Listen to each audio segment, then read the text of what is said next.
আসসালামু আলাইকুম আরহামাতুল্লাহ। আমরা অনেক সময় বড় কোনো পাপ বা কবিরা গুনাহ থেকে বেঁচে থাকার চেষ্টা করি।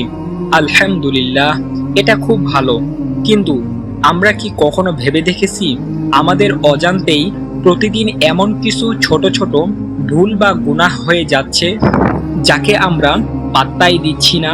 হয়তো কাউকে নিয়ে একটু উপহাস করে ফেললেন, হয়তো কারো মনে একটু কষ্ট দিয়ে দিলেন, হয়তো নিজের যোগ্যতার উপর একটু অহংকার চলে এলো আর ভাবলেন, আরে এটুকু তো, এটা কোনো ব্যাপার না। কিন্তু সাবধান, এই ছোট ছোট ভুলগুলোই হচ্ছে যখন একের পর এক জমতে থাকে তখন তা একটা পাহাড় সমান গুনাহে পরিণত হতে পারে। পবিত্র কুরআনে আল্লাহ তাআলা বারবার আমাদের সতর্ক করেছেন শয়তানের ধোঁকা সম্পর্কে। শয়তান কিন্তু হঠাৎ করে আপনাকে বড় কোনো পাপ করাবে না। সে প্রথমে আপনাকে ছোট ছোট গুনাহ অভ্যস্ত করবে, তারপর আস্তে আস্তে বড় পাপ করাবে। আজকের ভিডিওতে আমরা আলোচনা করব সেই সূক্ষ্ম বিষয়গুলো নিয়ে যা আমাদের রবের থেকে দূরে সরিয়ে দিচ্ছে এবং কিভাবে আমরা সঠিক তওবার মাধ্যমে আবার তার কাছে ফিরে আসতে পারি।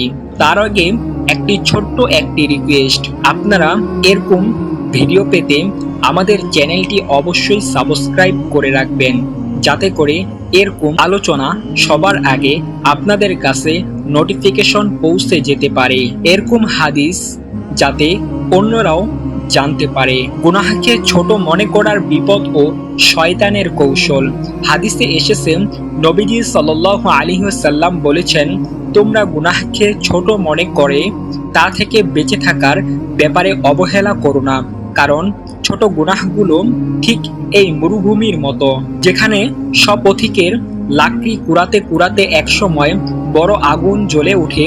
ঠিক একইভাবে আপনার তুচ্ছ মনে করা মিথ্যা কথাটি, আপনার সামান্য অবহেলা করা নামাজটি, আপনার সামান্য গীবত, সবকিছু মিলে আপনার আমলের খাতা ভারী করে ফেলছে।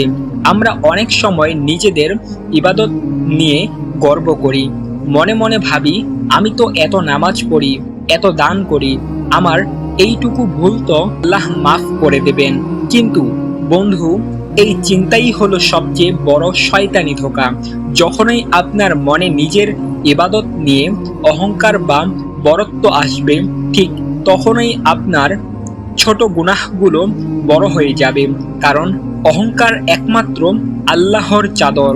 ইবলিসের পুরো আমল মুহূর্তেই ধূলিসাৎ হয়ে গিয়েছিল শুধু তার একটি মুহূর্তের অহংকারের কারণে। সে নিজেকে আদমের চেয়ে শ্রেষ্ঠ মনে করেছিল। তাই আমাদের দেখতে হবে আমরা কিভাবে নিজের ভুলগুলোকে আড়ালে করার চেষ্টা করি বা যুক্তি খুঁজি। এই আত্মপ্রবঞ্চনা থেকে বেরিয়ে আসতে হবে। তওবা ও ইখলাস এর পথ।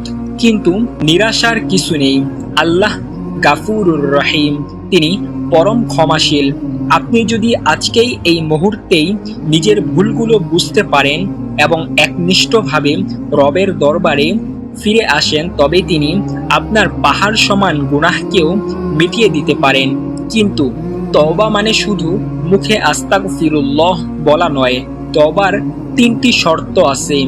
এই 3টি শর্ত হলো: 1, ওই গুনাহটি করার জন্য লজ্জিত হওয়া। 2, সাথে সাথে ওই গুনাহ ছেড়ে দেওয়া। 3, ভবিষ্যতে আর কখনো ওই গুনাহ না করার দৃঢ় প্রতিজ্ঞা করা। আর সবচেয়ে গুরুত্বপূর্ণ বিষয় হলো ইখলাস বা একনিষ্ঠতা।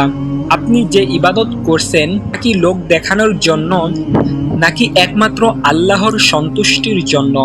যদি ইবাদতে লোক দেখানো ভাব বা রিয়া থাকে, তবে সেই ইবাদতও আপনার জন্য ক্ষতির কারণ হতে পারে। নিজের ছোট ভুলগুলোকে কখনো ছোট মনে করবেন না, বরং প্রতিটি ভুলের পর আল্লাহর কাছে ক্ষমা চেয়ে নিজের অন্তরকে পরিষ্কার করুন। চলুন আজকের পর থেকে আমরা আমাদের আমলের হিসাব নেই। রাতে ঘুমানোর আগে 10 মিনিট ভাবি, আজ সারাদিনে কি এমন কোনো কাজ করেছি যা আল্লাহ অপছন্দ করেন? কোনো ছোট ভুল কি করেছি? কোনো বড় ভুল কি করে ফেলেছি? যদি করে থাকি তবে এখনই তওবা করি। রবের সামনে সিজদায় লুটিয়ে পড়ে বলি, হে আল্লাহ, আমি আমার নফসের উপর জুলুম করেছি, তুমি আমাকে ক্ষমা করে দাও, তুমি আমাকে মাফ করে দাও। বিশ্বাস রাখুন, আল্লাহ আপনাকে ফিরিয়ে দেবেন না, তিনি আপনার তওবার অপেক্ষায় আছেন। যদি আজকের এই কথাগুলো আপনাকে নাড়া দিয়ে থাকে তবে অবশ্যই আমাদের কমেন্ট বক্সে লিখে জানান, রাব্বিগফিরলি ওয়ারহামনি ওয়া আনতা খায়রুর রাহিমিন। হে আমার রব, আমাকে ক্ষমা করুন, দয়া করুন, এবং আপনি তো দয়ালুদের মধ্যে শ্রেষ্ঠ দয়ালু। ভিডিওটি আপনার বন্ধু ও পরিবারের সাথে শেয়ার করুন যাতে তারাও এই গুরুত্বপূর্ণ নসিহত থেকে উপকৃত হতে পারে। আজ এই পর্যন্তই। আল্লাহ আমাদের সবাইকে সঠিক বুঝ দান করুন এবং আমাদের সবাইকে ক্ষমা করুন। আসসালামু আলাইকুম ওয়া রাহমাতুল্লাহি ওয়া বারাকাতুহু।